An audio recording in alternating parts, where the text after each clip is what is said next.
Welcome to Experience Share. It's a Pokemon podcast, where normally we play every game and recount the tale gym by gym, but this week we will be playing Pokemon trading card game online. And as always, I'm Josh Poke, aka Josh Fjellstead. And I'm joined by, for the first time, Mike Duck, aka Mike LeVine, friend of the pod and IRL friend, who is also the moderator of our subreddit. Hey, Mike. Hi, Josh. Hi, everyone listening somewhere in the world. Welcome to the show. Bound to happen. So this episode concept was something we'd already talked about a little bit, but Tanner's untimely departure from the show. Yeah. Well, I guess he has to take care of his family, but whatever. I could say whatever I want now. I'm unhinged. Yeah. We're on hiatus, technically, Experience Share, but we've managed to find a couple of ways to fill that time. It's more like a sabbatical for Tanner. Yeah. You know, he's on sabbatical, so you got some other people coming on. We couldn't go 2 or 3 weeks without playing Pokemon and drinking and yelling about them. So we've managed to figure out some ways to make some content here. Mike is joining us today because we wanted to be able to do something about the trading card game based on both my and Tanner's experience back in the Gen 2 interstitial where we played the Game Boy Color version of the trading card game. And we're like, oh, this is good. Possibly the best content that you've ever created was you realizing how good the trading card game was. Yeah, thank you. Yeah, I mean, other than the fucking coin flips, which there's a lot of coin flips get into, and that's still a thing, unfortunately.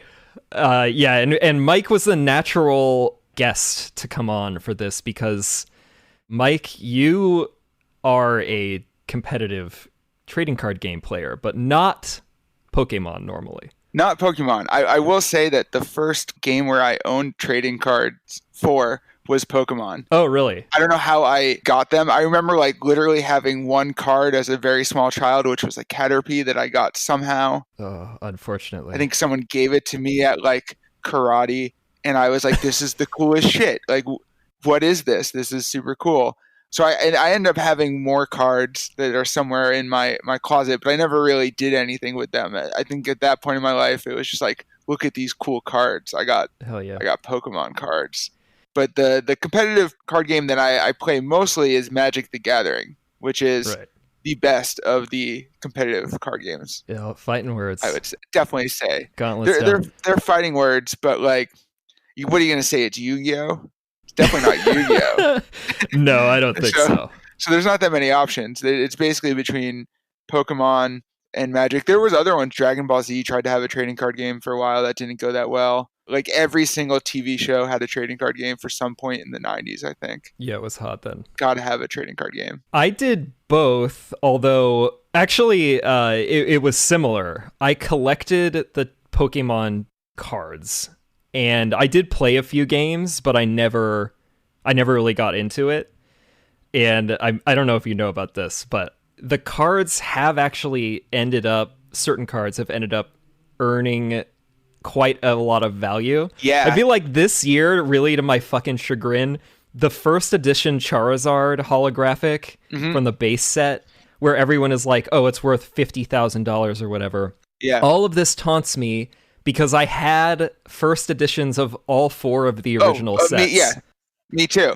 And it's insane. Oh my God. And you deal with this when you play Magic too, because a lot of the cards are worth a lot of money now.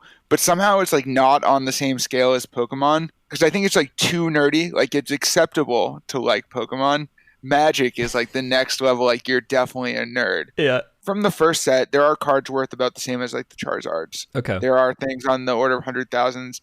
But most of the like expensive rare cards are like 1,000, and 1,000 is nothing compared to the fact that like there's like hundreds of Pokemon cards worth on the order of thousands now. I feel like Pokemon set it up for this to happen with that first edition, like the little stamp. Does Magic do anything like that? Like, were there first editions and you could tell on the card? Yeah, so now there's stamps. Okay. We have set logos in Magic, although the first few sets didn't. And it's like an active thing of like the first set is called Alpha and the second set is called Beta. And telling the difference between an Alpha card and a Beta card is actually difficult if you don't know really what to look proves for. the nerdy thing. Yeah, and it's they have alphas and betas. Yeah, but the thing is, the difference in price between an alpha and a beta card can be huge, and if you don't know what you're doing, you could end up selling your alpha card because you think it's a beta card and losing a ton of money, or buying a beta card when you think it's an alpha. But after that, they kind of figured it out. The first few times they stumbled into making it clear by just like their print runs weren't consistent enough, and like you can tell by the typeface changing and stuff like that it's unlimited or revised. But then they put a little stamp on it for each set. Definitely, you know, if you have an alpha or a beta. I was very curious if that was like more of a brilliant like marketing ploy on like Pokemon Company's part, where they were like, first edition, this is going to be a fucking like Beanie Baby style mania thing. The thing is, I think they knew that, and I don't think Magic knew that. Yeah. Which is why they were just like, here's what a card looks like. I don't know that they really planned for there to be a lot of other sets. Like, they kind of did. There's like some room for it, but I mean, when you're naming your sets Alpha and Beta, right? It's like Beta exists because like they messed up printing Alpha, and like some cards were missing that were supposed to be printed, and like famously the print quality is really low, and like green cards would have blue backgrounds by accident and stuff like this. So they had to have a second set. I don't know how much they thought about being like, this will be a collector's item, because it was designed by a math PhD who was just like, I want to make the ultimate card game. Whereas Pokemon was already a franchise at this time. It was like, how do we sell more shit? I definitely was in that camp growing up where I did have Magic cards and I would play it occasionally, but I never went all in. And my reason was specifically that I'm like this idiot fucking, 12 or 13-year-old. And I was like, I think if I start playing Magic, like, I'm going to be a loser. Like, I can't. Yeah. It was quote unquote too nerdy for me at the time. And even though, I'm spending all my time running a fucking Nintendo forum on like hyperboards, and I'm spending all my time playing the Game Boy games and shit and like collecting the Pokemon cards, which the printing quality aside, do not look as cool. Like the illustrations are not as good as Magic. Like Magic's card, okay. Back then, at least, their illustrations were like, they looked like the cover of metal albums. It's like there was beautiful. Crazy stuff, like really good art, and a lot of the artists are like real artists that like produce art in galleries and stuff. And getting first edition, actually, a big part of the greater Magic community right now is like the sale of the arts. So if you can find the original painting of a card, like often they'll be on the order of like tens to hundreds of thousands of dollars for like the famous cards with good art. Yeah. So the art is definitely one of the cool things. I don't think I appreciated it as much as a kid because I was like, oh, art, what is this? I just want to play the game. Right. But now, like, I am really into the art, and I actually in my decks, like, I select which art I want to use for different cards if there's different versions of the art. Pokemon. This was something I noticed from playing the trading card game this week, is that the art is sometimes awful. Yeah. Like, sometimes it's fine, but, like, it's super inconsistent in style, and sometimes when it's, like, real out there, it's just really bad, too. Yeah, totally. And the other thing about it being cool, like, Pokemon just don't look cool, necessarily. Well, it's very hit or miss. Well, like, Pokemon, like, it looks like it's a cartoon. Yeah. Magic the Gathering was, like, here is, like, a Metallica album, basically, as your cover. You would think that would be cool. They got pentagrams on cards. All those angels and demons and shit. Exactly. You would think this would be considered cool, but it was just not considered cool. It's like similar to me where as a kid, and I still wish in retrospect I had done this, but 100% would have been into Dungeons and Dragons for like the same reason that I think Magic the Gathering cards look sick. Yeah. But it was like this bridge too far, and then I come full circle, and now like Dungeons and Dragons is like one of my favorite things, and like the sophistication of like the gameplay and the style of it to me now is like, oh, Magic definitely like looks awesome. But as a kid, it makes sense. You're not going to notice like how sophisticated a game is or something as a kid. Right. So like you're gonna appreciate it at a surface level, and you're gonna be like, I like Pokemon. Pokemon is cool, so Pokemon cards are cool. Magic, what is Magic? Yeah. It's this fantasy game. That's not cool. You don't really care about the game mechanics or anything like that, and like you're not sitting around drinking with your friends as you're playing D&D when you're like 7. Right. You're having like, and that is a big part of it. Yeah. it's just a very different experience. Yeah. So luckily, I was nerdy enough to get into Magic like 25 years ago and just not care that I was a huge nerd and hung out at a trading card shop on weekends. Well, I did do that part. You did do that part, yeah. Oh, yeah.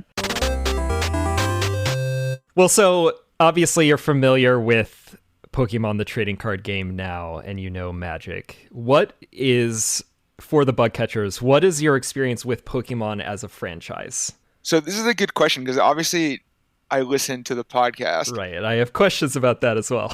I try to figure out when I stop remembering the games. Yeah. I know, like, distinctly I played the Pikachu one, the yellow one. Oh, yeah, Pokemon I Yellow. know I played the ones that came out after that. You didn't like Gold, Silver, or Crystal? Right, they're the ones that come out right after that, and I know I played them. God. But I don't remember anything after that. I don't think I played the remakes at all. I'm not a big replay value type person. Yeah, I know. Isn't that So crazy? it's the guy to the one who's been played Yeah, I it know, probably half a dozen times at least, and then my whole podcast is that. Yes. Yeah, I love listening to you guys replay it. The thing I like about listening is the storylines are insane in Pokemon. They don't make any sense. Yeah. And like, I'm a big Doctor Who fan. Like, I used to run a subreddit for Doctor Who. Like, I love Humble brag. weird, crazy storylines that make no sense. Yeah. But Pokemon, like, really makes no sense. Yeah. I was listening to your Babysitters Club episode recently, the one where he watches Pokemon 3, the movie. The name doesn't even Jack. make sense, and the Right. plot makes like 0 sense, but it's amazing. Like, I think it's amazing that nothing really makes sense about it, but then in the end, it's like kind of still entertaining, the whole thing. And it's also like, 79, like they can't even pull off 80. It's like 79 minutes. Oh yeah. So it's like, whatever, yeah, just throw it on. Yeah, so I love reliving the story with you guys. I think that is my favorite part. And then Tanner beating you. And you could follow, like we're fucking coherent enough that even without knowing the games necessarily, you could still. You're pretty coherent, I would say. You're pretty Great. good at keeping it coherent. Could I describe back the plot of the last game you played? No. Like Coliseum right now, like this is a ridiculous game.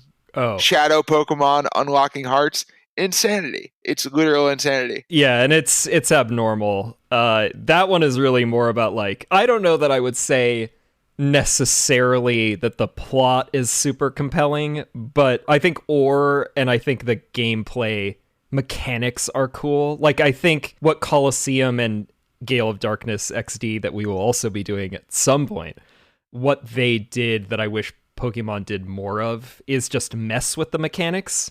Yeah. And not in this way with like Let's Go Pikachu, where it's just Pokemon Go bullshit, where they like you just lob Pokeballs at a wild Pokemon rather than battling it. Like that's like for kids. Yeah. What I think is cool about Coliseum is that the shadow Pokemon capture is actually like often far more difficult than it would be to catch a normal wild Pokemon. Yeah. The thing about it is I still feel like from hearing you guys talk about playing it that like someone played a bunch of Final Fantasy and was like, can we make Pokemon as Final Fantasy? Oh, totally. Like yeah. everything about it screams Final Fantasy to me. Oh, which yeah. is wild because it feels like it's an obvious ripoff, and I don't know if at the time anyone was like, this feels like Final Fantasy. Yeah, it's something I thought about too, because I don't remember having that thought process when I played it as a kid, but I was definitely in this camp of like, well, as I've said before, like I couldn't get a console until N64, and I had to write my dad a letter to convince him because he was a lawyer, and I was like, if they won't let me get a console, but if I write a letter and I really articulate my points, this will work. And it did, by the way. I just had to like practice the piano every week and like feed the rats, which I had. You see, 2 rats. You had rats. Interesting. Crazy. We had a cart like a Atari that didn't work. Like someone gave us an Atari with a ton of games, Nice. and it never worked. And then my parents were like not going to get us a video game system, and then like I don't remember the process, but we just all of a sudden had an N64 we got on Christmas. Like that kid in the YouTube and video. that was the last system that they bought. They're like, you have an N64. Yeah. Forever, we had an N64. We didn't need another thing. Luckily, of all games, the most replayable game of all time, Super Mario 64. Right. Just like the best video game ever. So you could always just play that. You could play Star Fox like a million times. So even though I never again got a gaming system, I had those two games to replay forever. Oh yeah. 1080 snowboarding. And 64 was peak video games, if we're being honest. I think it set the blueprint for all of them. Like I mean, I still like. I'm not gonna say like Ocarina of Time obviously holds a very special place in my heart, but I feel like where all the games that we play now and love got is because of that generation specifically. Yeah, there's no fucking like Morrowind and Skyrim. There's no Witcher. There's no a Breath of the Wild. Obviously, is where Zelda eventually went, but none of that stuff would have happened without Nintendo like breaking all those conventions in the N64 era, I think. Yeah, so that was what I was stuck on. But I had a Game Boy too. I guess that counts as a game system. They feel distinctly different for some reason. That was my whole thing with my parents like didn't really comprehend the Game Boy, and or they just thought like, oh well, he can still participate in like the family activities because he's just done this little thing. Yeah. So I had a Game Boy, which is why Pokemon was the first game I actually got to like really play. When I think about it, we were growing up on our Game Boys all the time, head down on our Game Boys. Totally. And now it's just like head down on your phone. Like, whose fault was it? And our parents now too. Yeah. Come on. Everyone realized that like sometimes you just rather pay attention to the thing in your hand that has a whole bunch of cool shit in it, and not like the boring room you're sitting in as you wait to get your groceries or something. I don't know. Like, come on. Like, obviously games are great, and handheld games are great, but they do feel distinctly different than like the console where you're in a room at your house and you got it on the TV. It's very the whole thing. Yeah. Like you have to pay attention to it. Exactly. It's so all encompassing. Yeah. Now that I think about it, like the only games I can remember playing on my Game Boy were Pokemon. I even had the yellow one, right? There was a yellow Game Boy that came out when it's a special edition for Pokemon Yellow that has Pikachu on it and like differently colored buttons. That's the one I had. I think it was a Game Boy Color. Yes, that was the one I had. Well, all right. So we've talked about your past with Pokemon. Let's go back to the present. Let's talk about Pokemon Trading Card Game Online. Yeah. The gameplay is the same as in the physical version, at least as far as we understand it. Yeah. But the online game is organized in a few different ways, and it is official. Yeah. I didn't know that Pokemon Company got their shit together enough. Like, Nintendo is so notoriously bad at any internet interconnectivity.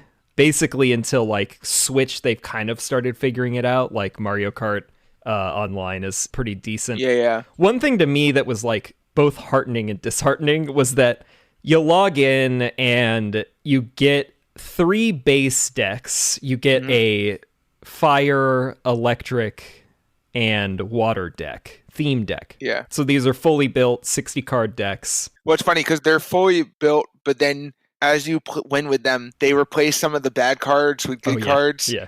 So they're like, we can't start you out with a good deck. You need to have a shitty deck and suffer, and then we'll start putting the good cards in. Yeah. It's kind of wild. That was surprising, actually. Once I got my first couple of wins in, and then, like, Lord knows what card it was, gets replaced with, like, Raichu or a Persian suddenly. And it's like and I was like, deck. I could have these this whole time because you have a bunch of fucking low-level basic Pokemon to start off with. And then maybe you get, like, the iconic one. Exactly. That's the problem. They give you the one that, like, the whole deck's based around. Yeah. But they don't give it to you really at the beginning. So you have a deck that's based around a card you don't even have yet. Yeah, like, they'll put an Articuno on the front of the water deck, but you don't have the Articuno until you beat, like, a whole tournament, basically. Yeah, I think you might have one bad Articuno and you get, like, the 2 good Articunos. I can't even remember. I just remember being very mad about this development when I realized that I was going to be earning cards for the deck. I was like, this seems unfair to me. Yeah. I mean, I like that they give you cards to start. That is quite nice. Magic does that as well. You can go to your local store, your local game shop, and they have some starter decks that are supposed to be free that they give out to the game stores. Oh, that's cool. And I will say that the nice thing about their starter decks for Pokemon is that like they're functional. Like they have a strategy that becomes clear as you play it. Yeah, they're good. I mean, Yeah. Mike and I played, and we will be playing later, and we will recount that battle. But we've played a couple of times in the past week against each other, and there have actually been a couple of wins that either of us has gotten just off like those basic decks. I think it's like every new set they make new theme decks that's supposed to like show every off generation. the new mechanics, the new cards. Magic actually does this too, where they have pre-constructed decks that you get that come out with every set, or almost every set. And I like that idea. The thing about the Magic ones is that they're like uniformly accepted as being bad.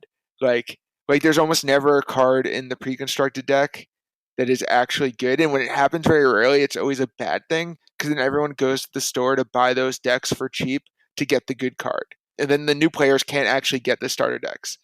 But usually the Magic ones are just kind of bad. Interesting. They're not fun to play with. Like they're not consistent because you have like one copy, maybe two copies of every card. Whereas I feel like the Pokemon decks they give you to start are like consistent. Like you can execute the strategy almost every game. Oh yeah. Or one of the strategies. They even have multiple strategies that are like layered. Like they definitely spend some time building the theme decks, which is very impressive to me that they spend this much time to make it like a fun experience to play the theme decks. Yeah, for example, one of my favorite or probably my favorite of those theme decks, the base ones, is the electric one, and it will have like a bunch of basic Pokemon that you want to fling out constantly. And then you eventually get a stadium card, and a stadium card is one that affects like the whole gameplay area for both you and your opponent. And it's called Skyfield. And Skyfield allows you to have 8 Pokemon on your bench, and normally you can only have 5. And this again is for the opponent as well. So you are running this double-edged sword of like they could have a Pokemon that takes advantage of this as well, and or you're just gonna have to fucking slaughter a bunch of Pokemon. Yeah. But then you get a Raichu. Yeah, Raichu, which is so good. Has Circle Circuit, I think is what it's called. Yes. And it's only 2 colorless, so 2 whatever energy. And the Raichu will do 20 damage per Pokemon on your bench. Yeah. Which is a super easy barrier of entry for like the energy. And then if you have fucking 8, it kills almost everything, 160 damage. So once you start getting that stuff, you're like, oh, this is like a cool deck. Yes. There is an actual strategy. Yeah. There's like things you can do that you can work towards in the game. Like you're not just working towards beating your opponent, but you're working towards assembling a certain strategy, which will beat your opponent. Yeah. And I think that's nice. The water one I think is pretty cool too. Hidden Depths, where its main thing is that like the Articuno you eventually get has a 1 water energy requirement to summon 3 water energies from your deck and then put them in your hand. Yes. And then the main, like what's secretly, as far as I'm concerned, the main show is a Sea King. Yeah. And the Sea King has an ability called Soaking Horn. And the text is just 10 damage. But then if you read the fine print, it says will do 80 more damage if your Pokemon has been healed in the same turn. And then it will have a card, a trainer card that's called Healing Scarf. It's Healing Scarf. Yeah. That will heal 20 damage every time you put an energy on the Sea King. Yeah. Or whatever Pokemon it's attached to. But like obviously the synergy is there. But yeah, then you can do a ton of damage with Sea King every turn. And it's even better because when it's a Goldeen, it has that attack where it like does 20, but it does 10 to itself. Yeah, and the Sea King has that too. So like you're doing damage to yourself, but now it's a Sea King, and now you want to heal it, and you get the benefit from healing it. It's really well constructed. Ideally, what happens is you get an Articuno, you stockpile a bunch of fucking energy, you get the Sea King, you attach the Healing Scarf to it, and then you just throw energy on it whenever like it takes any damage, and it can do damage to itself, and then it's just constantly putting out 80 damage. Yeah. That's great. So, like that's a really smart deck. The cool thing about that is that it's the starter deck for people who don't know how to play, but it has a sophisticated strategy in it. Yeah. That you can figure out as you learn to play. So like rather than learning how to play and just realizing that your deck is really stupid, as you learn to play, you realize the cooler things the deck can do. And that helps you like learn how to construct your own decks. Like, Right. oh, I should have these kinds of strategies in the deck I make for myself. So I think it's actually really good for teaching. Like, it does all the things you want a starter deck for a new player to do. It's Yeah. a deck they can play for a while. It teaches them how to play and teaches them how to play well, not just like the basics. Yeah, we'll talk about like the basics of the gameplay. So you open with 7 cards.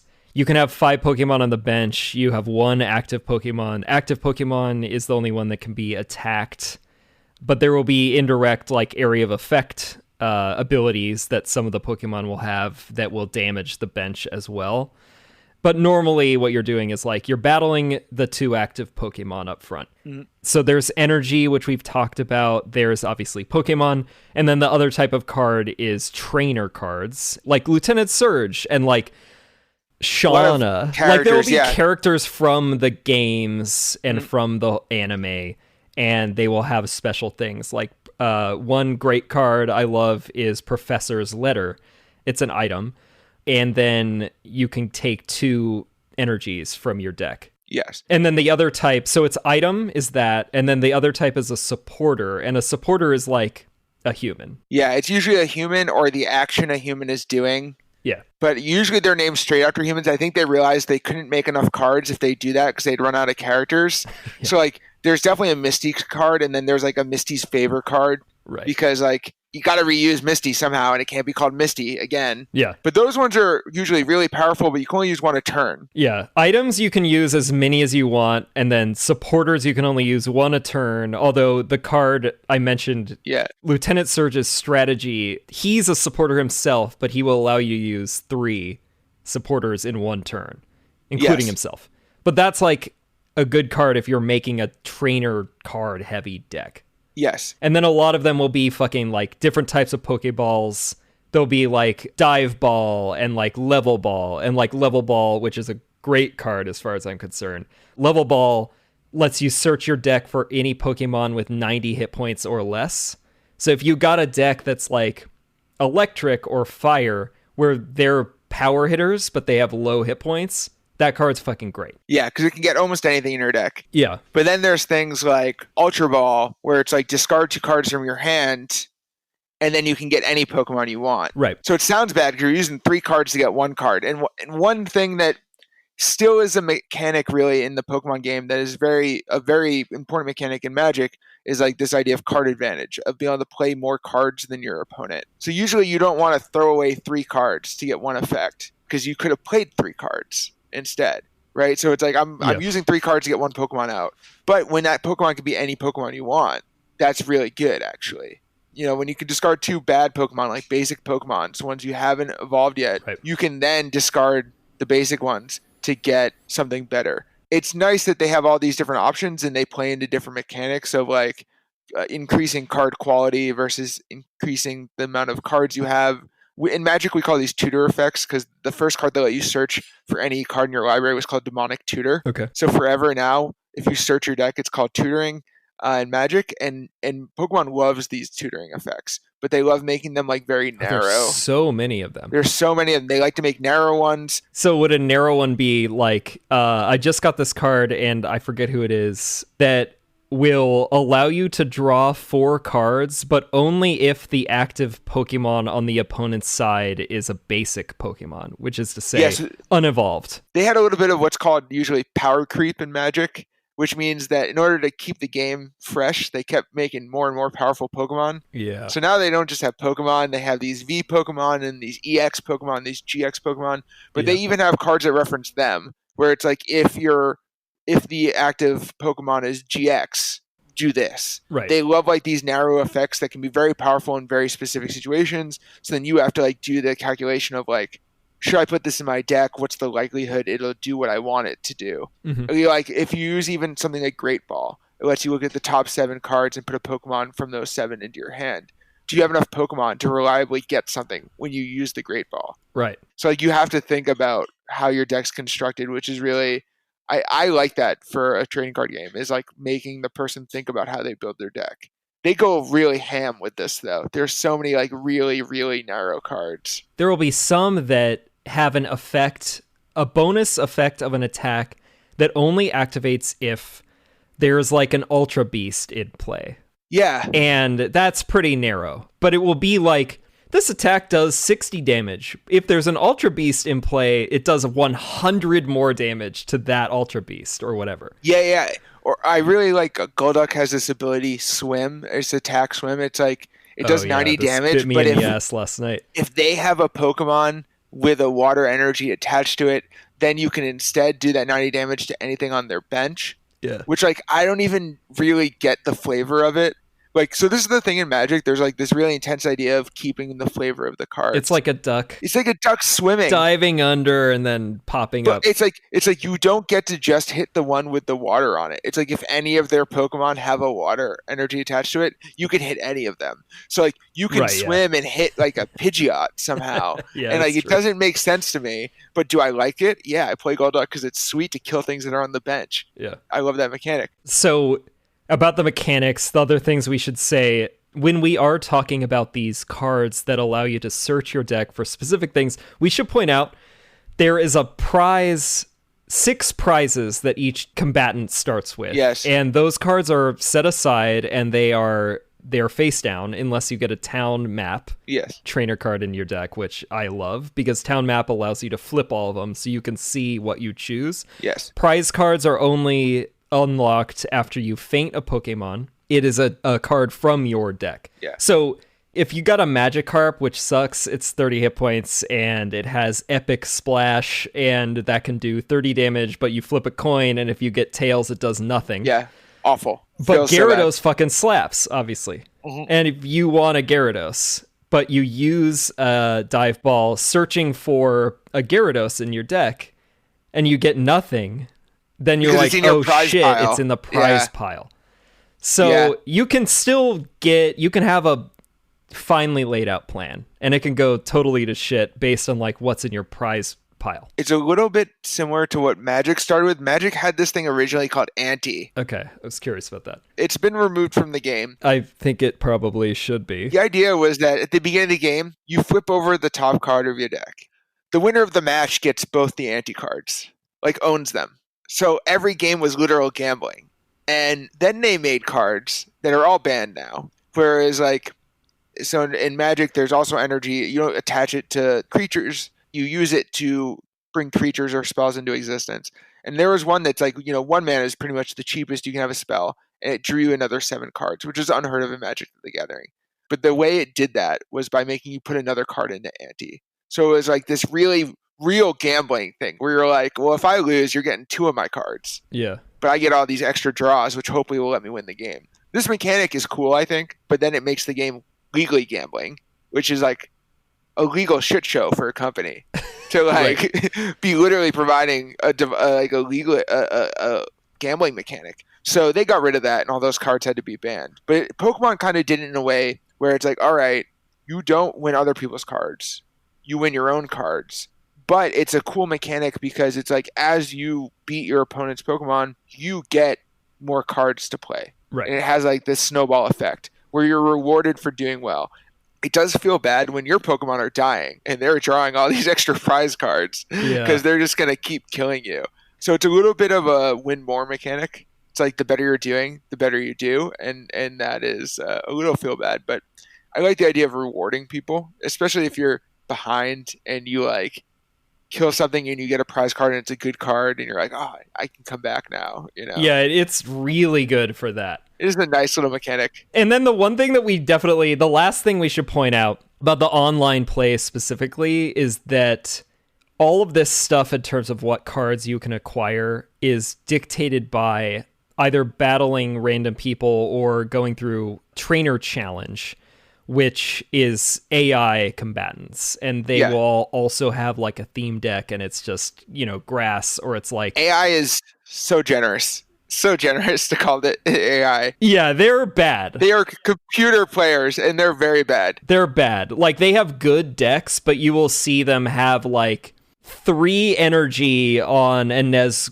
Necrozma. Yeah. That can do like fucking 130 damage in a hit. And he just doesn't attack. And they just won't do it. Yeah. Or they'll have it on their bench for some reason, and meanwhile they have a fucking like Pidgeotto up front. Yeah. One thing I noticed that the computer does a lot, which makes no sense to me, is if you're like killing their Pokemon, they'll continuously put out like the worst Pokemon Yeah, and let you keep killing them and not bring on the best one. it's bad. And I don't know if it's like whatever they set the rules of the computer to do is like, don't let it kill the best Pokemon you have right away. So it keeps putting the bad ones in front of you. But it's like, well, you didn't play your best Pokemon and now I got all 6 prize cards and the game's over.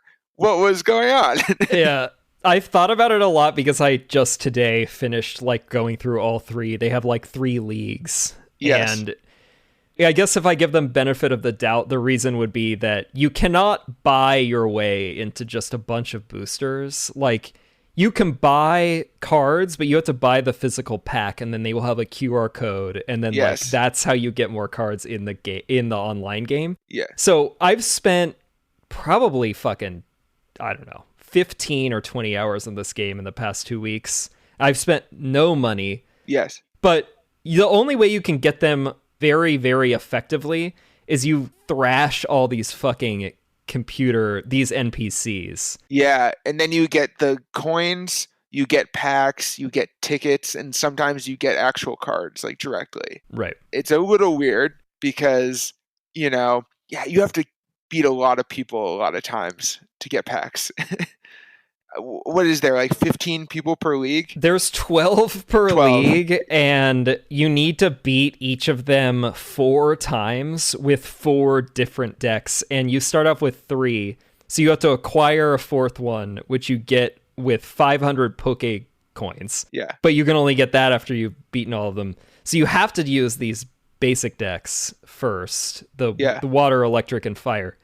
It eventually, like the first cup, was like a little challenging at times because I didn't know what the hell was going on with the decks. And you start off with like, as Mike was saying, like bullshit, some of the cards. And then you unlock, like, you ultimately get Articuno and you get Moltres and you get Zapdos and you get that Raichu card that I love. Yeah. Based on how many people you've beaten. So by the second cup, Platinum, I believe. Yeah. It starts becoming like, you're only losing if you got water going up against fucking like electric or like grass deck. Yeah, so that's the thing I found is that like eventually I had to get the 4th deck because I needed something that could beat certain types. Like none of my decks were good against that type. And if you want to beat them with 4 decks, you're going to have a hard time beating the water deck with the fire deck. So you kind of want to have 5 decks or just get really lucky. Or, I mean, sometimes, I mean, the Charizard deck is just so much better than most of the water decks that they play against you that it's fine. But like there are times where you're like, I'm only gonna beat it with 4 decks if I buy a 5th deck or a 6th deck, and then you need to get enough coins. So I think I have like 8 or 9 decks. I think they give you a psychic deck for free, but it's not like you can't use it in theme. It's weird, but I have a few different ones.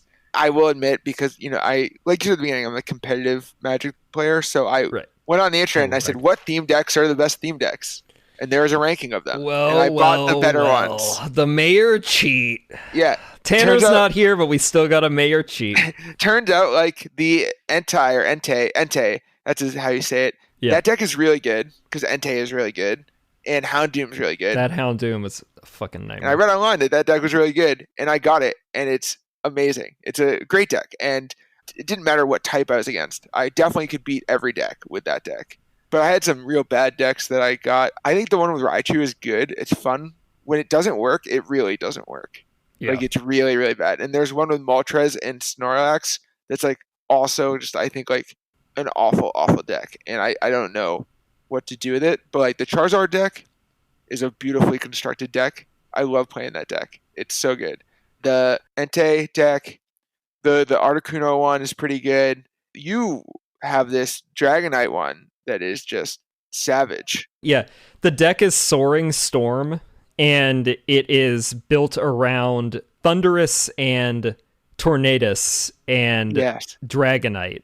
And Dragonite is like Dragon type technically, but Dragon is not an energy card. So Dragonite uses like Dragonair and Dratini use water or electric energy to use their attacks, and then colorless.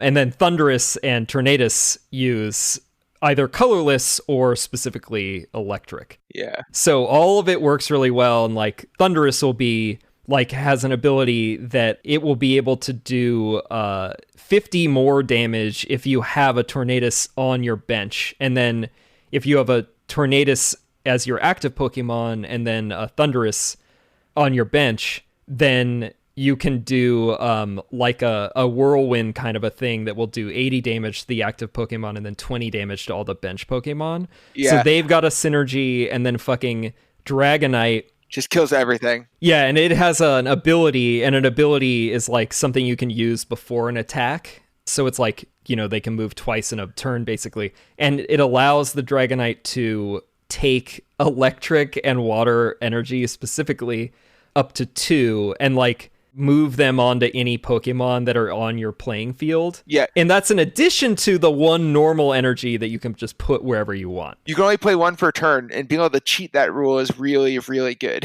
Yeah. If you can play multiple energy in a turn. And then Dragonite's like only move does 170 damage, and it does 170 damage, and it just needs a water and an electric and then 2 of whatever. But you have to discard 3 to use it. And a 170 hit is basically one hit KO for anything other than everything. Like a GX or a V. Yeah, we'll get into that in a second, because when you're just playing the theme decks, you're like 170 kills anything. Plus, it can summon all 3 of those energy back every turn. Yeah, exactly. So yeah, as long as you've got like a deck, which this one's Soaring Storm, I really fucking recommend. All of the like trainer cards are based on, it's like energy retrieval, it's fisherman, it's all this stuff that resurrects energy from your discard pile. Yeah. So you never run out of energy. So you can just keep doing 170 damage. So the wild thing is, you think, like, for example, the Charizard deck I also love, because Charizard has 170 life, it does 100, and it has this cool attack ability where you look at the top 3, you put 1 in your hand and 2 in your discard. 100 damage attack only takes 2 energies. It does 50 more for each copy of this one trainer card in your discard pile. Right. And it puts cards in your discard pile. And so it ends up doing like 200 damage, which can kill anything. Or so I thought, until you start playing Versus, which is the other mode of play where you play against random people. Yeah. And that's where you learn about the other kinds of cards, because they're not in the theme decks, but they're in the packs. They have these things called V Pokemon, V Max Pokemon, GX Pokemon, EX Pokemon. And they're just nuts cards. They're nuts cards. You can have a Charizard that gets to start as a basic Pokemon. Right. They skip evolutionary lines. They'll have like 200 hit points, and they'll have attacks that do 100 to 200 damage. And they have like fucking 200 something hit points too. Yeah. They're just, but the catch is supposed to be that, you know, if you faint a GX Pokemon, you get two prizes instead of 1. Right. Or 3. Some of them are tag teams, which means you are against 2 Pokemon at the same time, basically. Yeah. Or 3 sometimes, right? We'll talk about one I have in a second where it's literally 3 Pokemon at once, and you get 3 prize cards. So this is cool, because it's like, all right, if you kill the 3 Pokemon, you get 3 prize cards, and they're not exactly as strong as 3 Pokemon, like somehow merged together. Necessarily, But the problem is that like some of them just can one-hit every other Pokemon that's not a GX Pokemon. And if you're not ready... Yeah. Like if you only have 1 Pokemon that's got 4 energy or something and it's a baller, like it could be that Dragonite. Yeah. And that gets knocked out, but then you got just like a fucking Pidgey and like a Psyduck on your bench. Yeah. There's basically no recovering from it. There's no recovery. And so the one that I have, I need to look up its name, because this is the best card that I got. So I got this in a pack, and it's apparently known as a very good card. It's Arceus, Dialga, and Palkia. Yeah, I don't have to say these things out loud when I play, so I don't actually know. Well, as all the butt catchers know, we're not known for pronouncing the names of Pokemon correctly, so yeah, you get a pass. So this one's crazy. So it's 3 Pokemon, and my understanding is these are 3 legendary Pokemon. They look very baller in their picture because they're covered in like steel armor. So it's a dragon type with 280 HP, but it's a basic Pokemon. So you can play this on your first turn right away. 280 HP. Someone else is putting out a Rattata, and you're putting out these 3 legendary dragons. So it has attack, which is a water energy, a steel energy, and a colorless energy ultimate ray that does 150 damage, which is quite a bit of damage. That kills almost all of the stage 2 Pokemon even. But when you do it, you also get to search for 3 basic energy cards and then put them on a Pokemon in any way you choose. Yeah. And that's not even the best part of it. The best part is that the GX Pokemon have these like ultra attacks called GX attacks. Insane. And they're very bizarre. The whole thing is very bizarre. Yeah. So this one is 1 steel energy. And for the rest of the game, all my Pokemon's attacks do 30 more damage. But if I have at least 1 extra water energy attached to this trio of legendary dragons, also whenever I faint a Pokemon, I get an extra prize as well. So now instead of having to kill 6 Pokemon, you have to kill 3. If they have these GX Pokemon, like sometimes you only have to kill 2 Pokemon to win. You can only use this once per game, and if you use the GX of one Pokemon, you can't use the GX of other Pokemon. Yeah. But it's just so good, because like you play this turn 1, you basically get to 2 energy on it, use the GX ability. Next turn, you attack for 180, which kills almost anything. And now you're just getting energy on your other Pokemon. So even if they kill these 3 legendary dragons, it doesn't matter because you have a fully stocked bench of fully energied up Pokemon ready to go. Right. It's insane. And when you compare it to the cards that we had as a kid, like this is nuts. Yeah. It's just so much better than all of those cards. I agree. And like Mike and I, as I mentioned, like we did a couple of games casually before tonight, and Mike had more GX and V cards before me because I didn't really put in a ton of time until this week. And you get one of those out early on, like it's just a steamroll, like it's a joke. Like there's no recovering. And to me, it just seems sort of like, I don't know what it was fixing, but So I don't think it was fixing. It was definitely, let's make more powerful cards so people will be psyched to buy the new cards. And this happened to Magic too. and they look cool. They look cool. They're holographic. They do new things. The mechanics are new. They're really powerful. They got 2 spicy Pokemon hanging out together Yeah. often. I mean, But it's like, if you're in a game where you don't have one of these Pokemon before your opponent, or even anywhere near the same term that they get them, it's a fucking nightmare. Yeah, It's like no fun. I usually just concede. in Magic, this was like a kind of a joke that came up because Magic has developed a new kind of design philosophy, which they call Fire, which is basically to make the game more exciting. On all cards have to be more exciting. Like usually there's some bad cards in every set, but now every card has to be exciting. And part of this has caused there to just be insane cards. And like when this started happening, people are like, oh no, we're becoming Pokemon. Because it was just like all of a sudden there was just cards where it's like, if you got your Oko first, you win the game. And then they're banning cards in every format, like over and over again. They just have to ban cards all the time. And Pokemon has a lot of banned cards too. There's like several cards that are banned because they're just too good. Well, yeah, and in the video games too, they ban Pokemon. They ban Pokemon. It's kind of wild, but when I look at these Pokemon compared to the other Pokemon, I'm like, yeah, I got to level up to a Charizard that gets one hit killed by a ton of these GX Pokemon. Yeah. And it's like the Charizard runs over all the other Pokemon that aren't GX or V. But now But you have to put in the effort to get it out. Put in the effort, it's exactly. level, stage 2. Like it's got to evolve. Yeah. Put in the time. There's like almost no effort with the GX cards because they're basic Pokemon, and there's a lot of cards that search for basic Pokemon. Right. So like it's actually super easy to have one on your bench on the first turn. The only difference is like, did you draw it in your opening hand so it could be your active Pokemon right away? Yeah. That's the important thing. And maybe you don't want them to be your active Pokemon right away because you want to like soak up some damage with something else. But when you start playing Versus, you realize that everyone has these decks where it's like they have 4 of all of the GX cards that they need, and you're like, well, I'm never gonna win.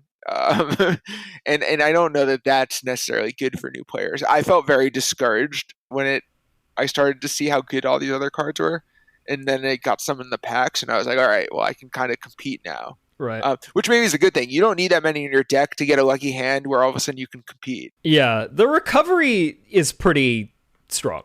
Like, yeah, you can recover pretty easily. But then there are some fun ones, like our namesakes. I got that Psyduck Slowpoke one that's just ridiculous. It's like this very cute card that's a fucking nightmare. So it has 250 HP. It's a GX, so it's a basic Pokemon. Its attack is ridiculous. 2 water energies. And you can discard any number of supporter cards from your hand. It does 40 times that. So if you somehow have a bunch of supporters, you can use them to deal damage. But it means if you have an empty hand, it just literally can't do anything because they're too dumb without supporters. Without people telling them what to do, apparently. If you have an empty hand, it deals no damage. Yeah. But then it has its GX attack, which is equally absurd. It is like 2 blue. It does 10 damage. Obviously, that's awful. But then if you have 6 extra water energies, why did you put them on Slowpoke and Psyduck? But if you have 6 extra, you flip 10 coins, and it does 100 extra damage for each heads. So it's Right. like, in theory, it can do 1,010 damage. Like, It's ridiculous. It doesn't make any sense. I'm playing it because it's unneeded, ridiculous. unnecessary. Yeah, there's just no Pokemon that you need to do 1,000 damage to. Like, it's a ridiculous like ceiling on what the card can do, but it's like, okay, that's a good reason to make those kinds of cards because they're funny. But the other ones that are just like blatantly overpowered it's a little much. Well, speaking of damaging some Pokemon, yeah, it's time for us to do a battle. We'll do probably 2 out of 3, but we'll do different types because theme versus custom decks are interesting, as we do not have necessarily the same caliber of cards, as I've said. I will say I'm a competitive Magic player, so when you said you wanted to do this, I've played a bit, and I managed Mike's got a better grasp of the strategy. And I beat a lot of people in Versus, so I did get a lot more packs that way. I also did, there's a mechanic we didn't even talk about where there's tournaments. You get tickets, and then you can enter tournaments. And I realized that I was good enough that I can win some tournaments, and that got me some extra packs. Yeah, and I didn't do that at all. Yes, so I may have a deck that is a little more stacked with GX stuff. But that goes to show I didn't spend any money. I just played, and I now have a deck with a ton of unfortunately overpowered GX cards. It's very unfortunate for me in particular. Yeah. I'll do it Tanner style. So we're excited to battle each other and talk to all of you about our decks, and we will do a deck check about our best decks after our battle and after this break. We're back. Mike and I dueled. It was a nightmare. It was a slaughter. It was definitely a slaughter. Yeah, Bugcatchers, I think I've been pretty forthright that I'm, generally speaking, I consider myself a winner in video games, and... You beat me at Smash all the time. Just kill me at Smash. Thank you. Super Smash Brothers in particular and Mario Kart are like, please don't even talk to me. But I've lost a few times. I had a fucking rough round with Tanner and the Nuzlocke, but that's not really fair because I didn't get to choose whatever I wanted, and etc. Mike is a professional trading card game player, and Magic is more complex than Pokemon. And I just got thrashed. Let's, not mince words. But what I would say, and what we were talking about right before the break, is that these GX cards and the V cards are like... Awful idea. Fucking it. Why? Yeah. I mean, both games, I landed the same V card. Interleon, the lizard guy, the lizard assassin dude. Yeah, the water starter. Final evolution of the water starter in Sword and Shield. Yeah, it's got 200 HP. The V1 is a basic Pokemon, so you just start with it right away. He just opens with this fucker both games. Yeah, 1 energy, 40 damage attack that does it to anything. You can do it to their bench thing. No weakness or resistance. It just puts 4 damage counters on it. Yeah. And then you just work up to 130 damage attack for 2 water and 1 colorless. That lets you look at their hand almost to just like be like, haha, you have no chance of coming back. And yeah, it just killed your whole team both games. I mean, the second one for style points, I did put in those legendary dragons. Yeah. I would say like the 2 decks that we were playing with, I built them specifically around the GX and V cards that I had gotten from booster packs at this point. Which is what you have to do. That's what I did. It's the only way you can do it. My main GX in the first game was Scorch, the fire centipede. Yeah. It's also got like 210 hit points. It can do like 180 damage or something, but it needs 4 fire energy. And Mike's got this fucking Inteleon. Yeah. And that one's just popping off 40 damage every turn, but I even did it to your fire guy on the bench because I was just waiting for you to try to get him out. Yeah, he's just popping it off back there, and I had just had a Pikachu sitting up front whose agility does 10 damage, but Inteleon was weak to it, so it did do 20 damage to Pikachu's benefit. But it also meant that when on a heads flip on the coin, Inteleon would not be able to attack it. Or affect it. And I could still snipe you. But you could still attack my bench. Yeah. So anytime Pikachu was flipping immunity, you would just fucking attack my Centiskorch, who's like one of the basis of like my entire deck. Yeah, so you couldn't really just like put things in front of Inteleon and like build up a good V guy in the background to come out and just kill me, because I was just like, no, I'm just going to snipe that and ignore your Pikachu. Yeah. The attacking the bench mechanic is kind of messed up for that reason. Like, I like the idea that you can put things out in front and protect as you get your real Pokemon ready. It's almost kind of like how Ash is in the games, where he plays all these shitty Pokemon and he's like, oh, here's my Charizard, by the way. Right. Like, I like that. It's funny. It's like a weird thing of Pokemon. But like, if I can just snipe your Charmander on your bench, it's not getting anywhere. And that's kind of what I did this time. I just sniped you had a V Pokemon, but he was not your starter. He wasn't your active Pokemon. He was on your bench. You need to build him up. And I just knocked him out. I guess I didn't even knock him out. He just never came out. And I eventually... No, he just fucking died. Yeah. And then I finally, on like probably the penultimate turn, I got a Tapu Koko, which is also a GX Pokemon or V Pokemon. And that's electric legendary from Alola. But at that point, I had no electric energy. Yeah. So that's the other problem. I'm just sitting there, and I didn't get any trainers. You get these random GX cards and these random V cards, and you want to make a good deck with them. But if they're all of different types, there's no way to build a cohesive deck. No. I got really lucky because like a lot of my good V and GX cards were water.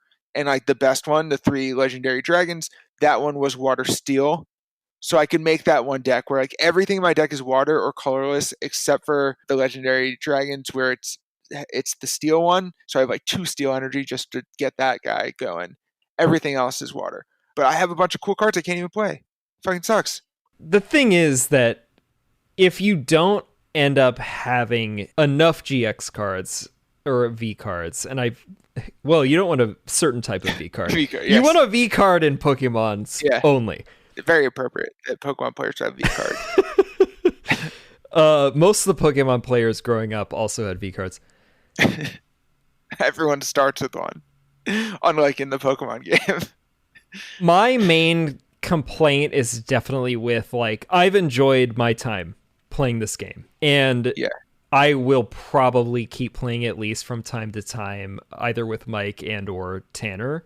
But I actually think it's a detriment to the game that you cannot buy packs. And you can't trade. We tried to trade, right? And we couldn't trade our cards. This trading thing fucking sucks. Yeah. They don't let you trade any Pokemon cards that you get outside of a tournament or that you've acquired, IRL. So I think if you get it in the tournament, you can trade it. So we knew Pokemon that we were trying to be gentlemen. We're friends. We want to be able to like have a fair fight. Yeah. And last night we played before this recording and we were like, all right, yeah, let's try to make some trades and like make it interesting.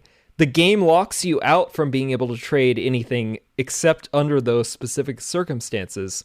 But that just means that these people are just, aka teens, who just grind it out. Yeah, like there's like a trading card system where like people trade packs for cards and things. Like I don't really understand how it works, because then if you crack the packs, you can't trade those cards.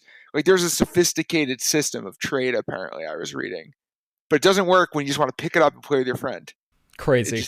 It's crazy. This is to say, I think the overall trading card game is like better than I thought. And it's a little more complex than it was when I was a kid. The GX and V stuff adds complexity, which is kind of nice. But it also makes it just... It's sort of like overpowered, insanely miserable if you're behind. You just lose. Yeah. Once you're behind.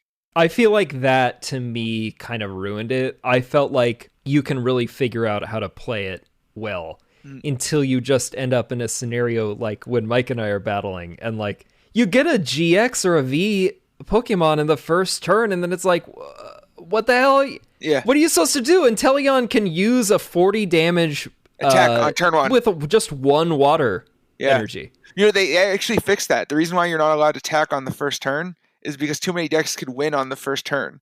So they had to like make it so you couldn't attack anymore. They messed up the game so badly. They had to change the rules so it wouldn't be so messed up. To me, that indicates that the flaw is that you introduced this overpowered like class of cards. Yeah. That should not be involved. And they can't go away. And doesn't make it, again, I feel like I always stress this when I'm talking about the Pokemon franchise.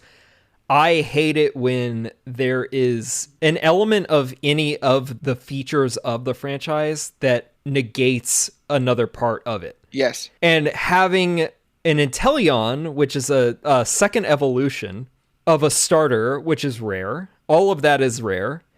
And you have to be able to evolve it over 2 stages as something that you can get in the first turn and put on the field in 1 turn and do an attack with 1 water energy. It does a ton of damage. It's insane. Like, it doesn't make any sense. You can't do any of that in the anime or in the video games. So to me, I feel like the GXV thing is like a betrayal of like the overall, I will say, universe of Pokemon. In a Pokemon match, you do get to just play your final evolution. If you got a Charizard, you don't have to evolve it in the match. Here, that's kind of mimicking that, where you can just like have a Charizard because you got to a Charizard already. That's true. Yeah. The thing is, you didn't do any work. In the game, you had a Charmander and you leveled it up.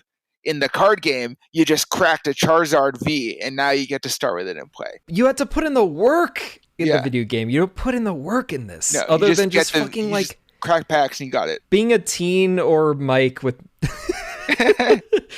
No, you put in the work, and I should have done more. But like being a teen with fucking no job, you just fucking grind it out. You can't it doesn't matter if you could just buy into it. I don't know. It's complex because you don't want to be able to buy into a game either. But I mean, Magic is this is America. Magic is not pay to win, but it is like you can't win if you don't win because you paid. But if you don't pay, you're probably not going to win.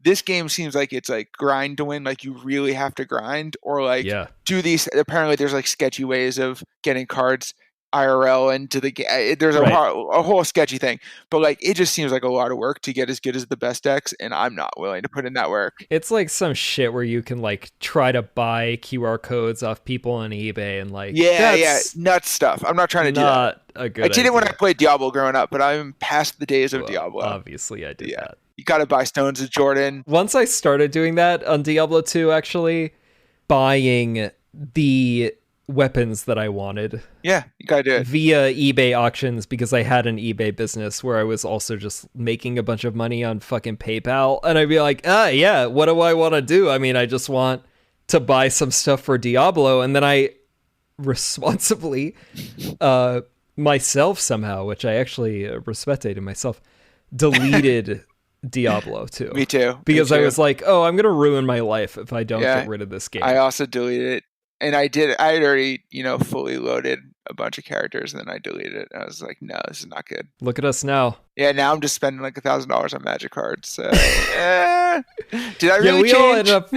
We all end up back in our original vices, and I think that's probably a good place to call it for the evening. Yes. Mike, thank you for joining me. Josh, thank you for having me. This has been Experience Share, a Pokemon podcast, where we're on hiatus technically from Pokemon Coliseum, but we're still checking out a bunch of other facets of Pokemon because it's endless. And today what we did was a Pokemon trading card game online, and Mike smoked me. He is a very talented trading card game player, in particular of Magic the Gathering. And Mike, as we're signing out, you want to promote something? Like, how do people follow you? If you play Magic, come to the competitive EDH subreddit on Reddit. We talk about competitive Magic the Gathering, specifically EDH. If you like Korean and Jewish food, I have an Instagram. Oh, yeah. Kimchi Juice, like JEWCE_NY. We make Korean and Jewish food. We'll put it in the show notes, too. Put it in the show notes because I probably spelled it wrong just now. That's where you should go. And also just come to the Bugcatchers subreddit where I am the moderator and we try to a lot of the people play along with Josh and Tanner.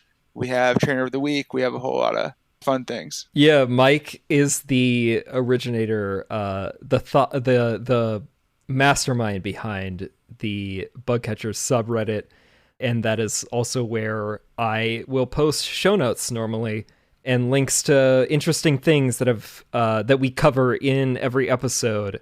So go and check that out, reddit.com/r/bugcatchers. And aside from that, you can follow us on Instagram and Twitter at EXPSharePod. And especially now when we're in this hiatus of the normal episodes, give us a review, give us 5 stars. I'm here, Yeah. and Tanner isn't. Should I be Tanner and say 4 is also acceptable? It's not acceptable. That's unacceptable. Yeah. I don't know what Unacceptable. this nonsense about 4s is. Who wants an 80%? Who That's are a these B minus. people? That's a B minus. No, we want A+. It's Yeah. not like you get, like, you do okay, and then people are interested. No. You knock it out of the park, and that's the only time people And let's care. be honest. You as a rater of podcasts, no one's tracking how you're rating podcasts. You're not a critic. No one's like, I got to go see how that person rated Experience Share. No. There's no Roger Ebert here. No. Like, just give it a 5. You give it a 5. And take it up with Tanner if you want to give it a 4. You can personally send him an email that just says 4. Just send it to Tanner. Tweet 4s at Tanner. And then rate 5s. At Green Ring on Twitter. Remind him that he has this podcast. We'll get him to come back eventually. Enough 4s will get him to come back. Give us a rating, give us a review. Mostly, this is the classic thing with podcasts. Like, really, the only time you get anyone to listen is by just yelling at your friends and family. And just do that. Do it over Zoom. We're going into the holidays. Don't visit your family unless you can do it very safely. And I don't know what that means. Do it over Zoom. Yeah. Just recommend it.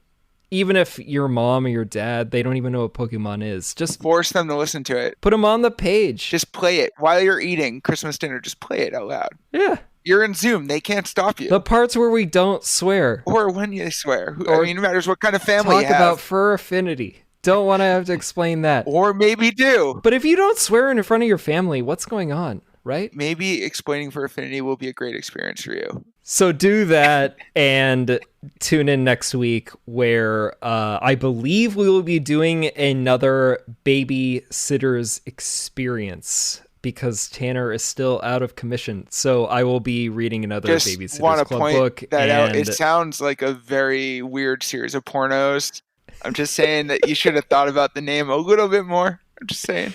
Babysitter's Experience. The Girlfriend Experience is a movie. Hey, we're trying to get more listeners. So if people happen to think that I'm talking about a porno, I'm not gonna discourage that. To be honest, yeah, don't stop it. We're sex positive here on Experience Share. So if you think that Babysitter's Experience is like your kink, fine. Yeah. Not like the characters in the book. Yeah, okay. I don't want to be on any of the Tanner lists. So as long as they're consensual and over 18. Yes. And Mike, I don't know if you prepared a closing tagline, but what I say is, I'll smell you later. Get fucked, scrub. Yeah, that's good.